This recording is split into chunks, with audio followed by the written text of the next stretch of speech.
Halo teman-teman semua, setelah pada materi sebelumnya kita sudah membahas gitu betapa pentingnya sebuah sistem desain ya atau desain sistem. Nah, pada materi kali ini kita akan mengenal nih yang namanya atomic design gitu.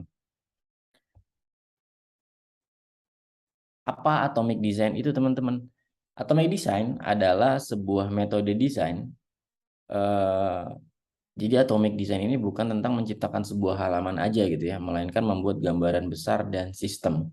Jadi teman-teman perlu banget nih memahami teori atomic design ini agar ketika teman-teman khususnya untuk membuat desain sistem ya, baik yang kompleks ataupun yang sederhana gitu untuk proyek kecil, teman-teman jadi lebih mudah gitu untuk memahaminya gitu. Di atomic design ada yang namanya atoms, molecules, organism, templates, dan pages ya, atau page ya. Nah, mungkin teman-teman ketika SMP atau ketika di masa SMA gitu, pernah belajar teori atomik ini ya di pelajaran kimia ya, dan ini digunakan dalam proses desain. Teori yang harus dipahami sebelum membangun desain sistem gitu. Dengan metode ini, teman-teman harus mulai mendesain dari komponen terkecil ya. Komponen itu misalnya label, paragraf, heading, tombol ya. Dan eh, elemen-elemen dalam atomic design itu ada 5 ya, yang seperti yang aku jelasin di awal tadi. Ada ya, ada atomic, ada ada atom, molekul, organism, template, dan page gitu. Kita akan coba bahas satu persatu gitu biar teman-teman lebih memahami gitu analoginya seperti apa. Yang pertama adalah atom. Nih, seperti yang aku sampaikan di awal, layaknya di dunia kimia gitu. Komponen terkecil atomic design adalah atom itu sendiri gitu. Bentuknya berupa tombol, input, label, dan lain-lain. Ciri komponen ini adalah tidak bisa dipecah lagi. Jika diurai, fungsi dan maknanya akan rusak dan berbeda gitu. Salah satu contohnya adalah tombol pencari. Jika kamu bongkar menjadi tombol dan tulisannya search, tentu makna keduanya akan berbeda.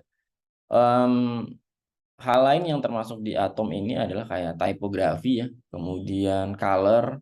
Nah, itu teman-teman seharusnya ketika membuat desain sistem dengan teori atomic design, teman-teman hal yang pertama dibuat adalah color ya, color dan typography. Icon juga termasuk ya, teman-teman. Icon juga termasuk di atom. Kemudian ada yang namanya molekul gitu.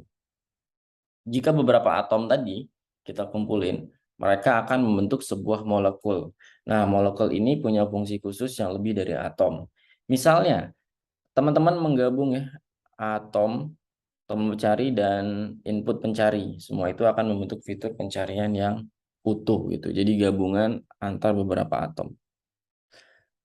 Misal, teman-teman menggabungkan antara tipografi, kemudian warna, itu dibuat menjadi sebuah button, dan di dalam button itu misalnya ada icon juga. Nah, itu juga kita sebut sebagai molekul karena itu terdiri dari beberapa atom, dari 3 atom.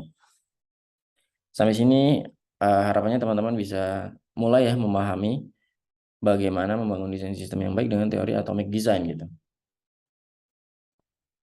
Kita lanjut ke yang ketiga yaitu organisme gitu. Organisme ini adalah kumpulan dari beberapa molekul ya. Misalnya molekul fitur pencarian, kamu atau teman-teman tempel di header gitu ya, di header ya. Selain itu, ada tombol navigasi dan logo di sana. Nah, inilah yang membentuk sebuah organisme gitu. Ia bukan hasil desain sempurna, akan tetapi kombinasi semuanya bisa digunakan ulang di banyak halaman.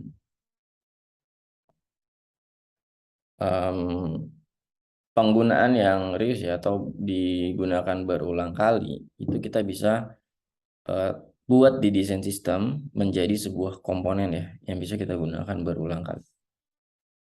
Kemudian yang keempat ada template. Dalam atomic design, template adalah gabungan dari beberapa organisme gitu. Seperti namanya, ia merupakan cetak biru dari sebuah halaman web. Cetak biru ini tentu bisa dimodifikasi ya teman-teman. Template ini sangat mirip dengan wireframe ya, ditampilkan berupa elemen dan belum punya data nyata. Dan yang terakhir ada yang namanya page ya. Halaman ya, page atau halaman merupakan produk akhir dari sebuah desain atomis gitu. Jadi ia merupakan template yang diisi dengan data nyata. Teman-teman bisa lihat nih contohnya ya. Sudah ada warnanya gitu. Terus sudah ada tipografinya juga udah jelas, gambar-gambarnya juga udah jelas. Kenapa atomic design ini menjadi penting ketika ingin membuat sebuah desain sistem ya, atau memulai desain gitu. Seperti halnya teman-teman membangun sebuah rumah besar ya, analoginya gitu. Jadi kita harus memulainya dari kumpulan bata kecil terlebih dahulu gitu. Jadi nggak mungkin langsung jadi gede ya. Nah, itu menjadi standar kokohnya rumah yang akan kita bangun. Nah, begitu juga dengan teori ini. Nantinya desain kita akan menjadi selaras karena semuanya diciptakan dari komponen terkecil gitu. Dilihat detail dari unsur-unsurnya. Aku kasih contoh analogi sederhananya gitu. Ketika kita ingin membangun tembok ya, kita kumpulin dulu gitu, mulai dari bata, kemudian dari semen, kemudian besinya gitu ya. Nah, itu kita sebut sebagai atom. Terus kita gabungin nih semen sama beberapa batu dan besi, kita gabungin jadi satu di dalam tanah menjadi pondasi ya. Sebelum kita bangun temboknya, kita bikin pondasi dulu.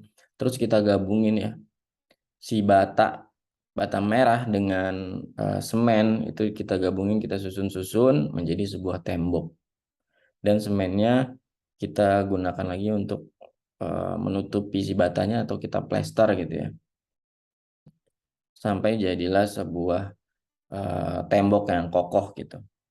Nah, itu ya mulai dari atomik ya, si batanya, semennya, kemudian organisme itu gabungan antara bata dan semen, antara batu, semen dan besi gitu. Kemudian sampai akhirnya jadi sebuah tembok yang berwarna ya, setelah kita cat gitu ya. Temboknya kita cat misalnya warna abu-abu atau warna ungu gitu. Dan kalau di dalam desain itu kita sebut sebagai page ya, karena udah jadi gitu, temboknya udah jadi, udah bisa kita gunakan, terus udah berwarna juga. Nah, itu kenapa teman-teman penting banget memahami teori atomic design ini gitu sebelum membuat sebuah desain sistem. Sekian untuk materi kali ini teman-teman, semoga bisa dipahami. Terima kasih.